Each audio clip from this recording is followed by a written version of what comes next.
앞에 앉은 분이 내 딸이라면 과연 이걸 하겠느냐? 노무공장 좋아요, 구독 부탁드립니다. 안녕하십니까, 노무공장 이원입니다. 오늘은 성괴, 성형괴물이라는 단어로 불리우는 성형수술 3가지를 좀 말씀을 드리려고 해요. 성형수술에 대해서 말하기 전에 모든 성형수술은 합병증이 있을 수 있습니다. 그래서 컴플리케이션이라고 이 정도로 예측이 되어 있는데 염증이라든지 감염이라든지 합병증이 발생하는 경우 성괴를 만든다. 자꾸 반복된 과한 수술을 하든지 아니면은 티가 나는 수술을 하든지 이 둘 중에 하나입니다. 노무공장이 생각하는 티나는 과한 수술 3가지. 첫 번째는 과한 필러나 지방 이식입니다.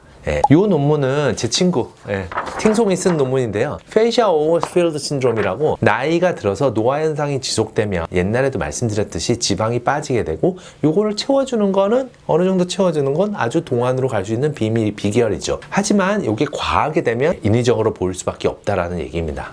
특히 애교 필러는 피부 바로 밑에 근육이 있는 부분이라서 정말 인위적인 성괴가 될 수 있습니다. 그래서 애교 부위는 조금 조심하게 맞아야 되고 다른 부위도 마찬가지로 필러나 지방 이식을 과하지 않게 하는 게 정말 중요합니다. 본인도 환자분도 적게 해야 되고 병원도 자꾸 권유하지 말아야 되죠. 근데 사실 권유하는 병원들이 되게 많이 있습니다. 두 번째는 과도한 트임입니다. 몽고주름이 있는 경우에는 앞트임까지도 얘기하지만 뭐 어디 병원에 갔더니 뒤트임했다, 밑트임했다, 옆트임, 위트임했다 듣도 보지도 못한 트임을 막 얘기를 해요. 다 마케팅이랑 수술에 대해서 이제 연관이 돼 있는 건데 거울을 들어서 눈을 보면 몽고주름 이 있는 경우가 한국인들이 70%가 몽고주름이 있어요. 이 경우는 이제 앞트임이 가능합니다. 밑트임이라는 거는 인위적으로 이렇게 만드는 거고요. 뒤트임은 정상적인 구조를 째서 하는 거예요. 이 논문은 밑트임에 대한 거의 일본 논문이 거의 최초로 기술된 논문인데요. 이 논문에 있는 그림을 보더라도 눈이 이렇게 돼 있어요. 그러니까 정말 눈이 작은 분들 에 한해서 더 커지게 할 수 있다라는 내용이지 그걸 아무한테나 적용을 해서 인위적으로 보이게 만들 필요는 없다라는 얘기입니다. 최근에는 뭐 어디 상담을 가면 그냥 앞에 트고 뒤 트고 위 트고 다 하죠.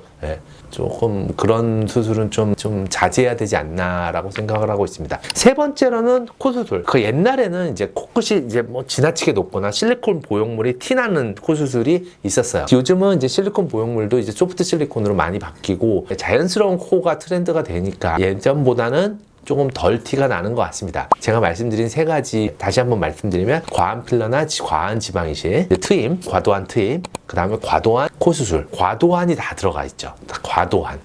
이건 누가 만드는 걸까요? 환자분도 자꾸 성형수술을 해서 한 번 할 때마다 예뻐지니까 자꾸 하고 싶죠. 하지만 그것도 자제해야 되고요.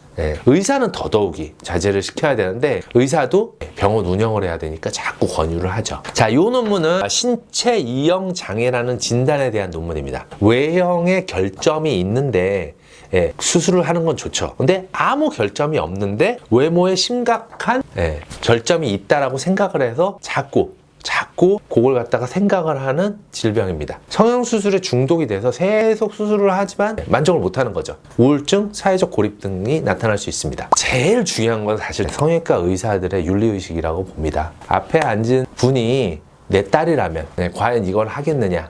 간단한 이치인데 병원도 운영해야 되고 자꾸 성형괴물이란 용어까지 탄생하게 된 게 아닌가라고 생각을 하고 있습니다. 오늘 영상도 도움이 되셨다면 좋아요, 구독 부탁드립니다. 감사합니다.